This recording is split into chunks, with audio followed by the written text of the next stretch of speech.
नमस्कार। चलिए आज समझते हैं कि भारत की सत्ता के अलग अलग स्तंभ कौन से हैं और ये कैसे काम करते हैं। राष्ट्रपति से लेकर पुलिस तक आखिर किसके हाथ में कितनी पावर होती है।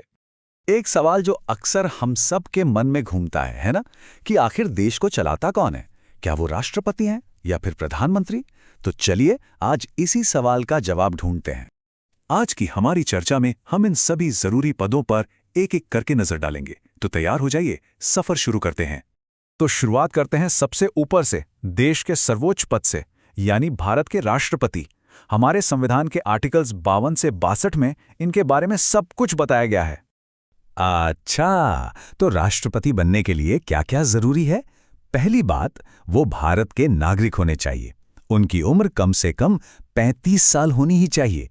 साथ ही उनमें लोकसभा सदस्य बनने की काबिलियत हो और वो किसी और सरकारी पद पर ना हो जिससे उन्हें कोई फायदा मिल रहा हो। अब ये बहुत दिलचस्प है कि राष्ट्रपति को हम लोग सीधे वोट नहीं देते। उन्हें हमारे चुने हुए प्रतिनिधि, मतलब हमारे सांसद और विधायक मिलकर चुनते हैं। इस पूरी प्रक्रिया को इलेक्टोरल कॉलेज कहते हैं। वोटिंग पूरी तरह से गुप्त होती है और राष्ट्रपति का कार्यकाल 5 साल का होता है। तो सवाल उठता है कि राष्ट्रपति करते क्या हैं? देखिए, वो हमारे देश के संवैधानिक प्रमुख हैं। वही प्रधानमंत्री को नियुक्त करते हैं, संसद के सत्र बुलाते हैं और हाँ, हमारी तीनों सेनाओं के सुप्रीम कमांडर भी वही होते हैं। मतलब उनकी भूमिका औपचारिक तौर पर बहुत ज्यादा शक्तिशाली और महत्वपूर्ण है। अब बात करते हैं उन नेताओं की जिनके हाथ में देश और राज्य के लेवल पर असली कार्यकारी शक्ति होती है, यानी हमारे प्रधानमंत्री और मुख्यमंत्री। तो प्रधानमंत्री कैसे बनते हैं?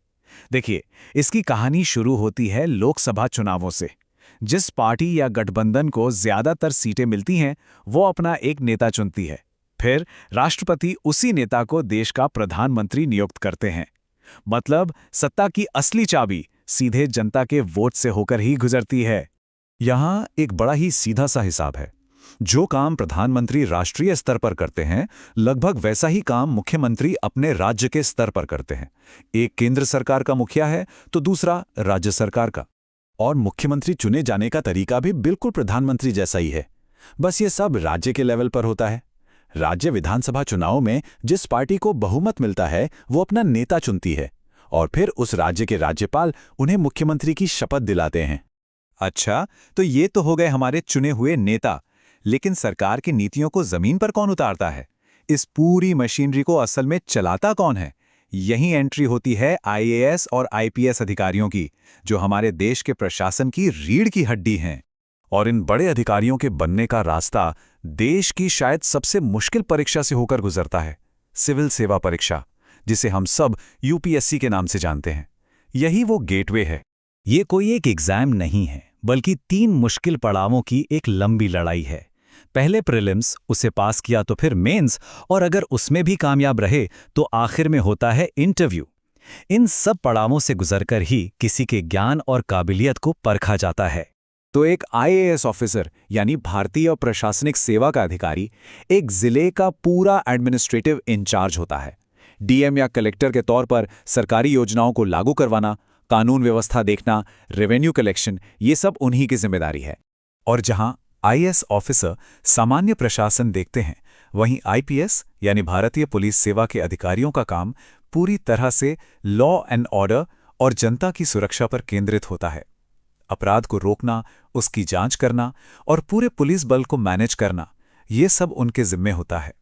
तो चलिए, अब तक जो भी समझा है उसे फटाफट एक साथ रखकर देख लेते हैं, ताकि पूरी पिक्चर एकदम साफ हो जाए। तो यहां सबसे बड़ा और मुख्य अंतर एकदम साफ है।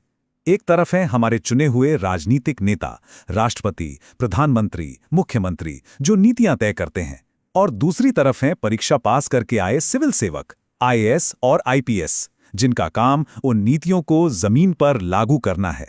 तो इन सभी भूमिकाओं को समझने के बाद एक बड़ा सवाल दिमाग में आता है कि देश की तरक्की और स्थिरता के लिए कौन सी भूमिका सबसे ज्यादा अहमियत रखती है। इस पर सोचिएगा जरूर।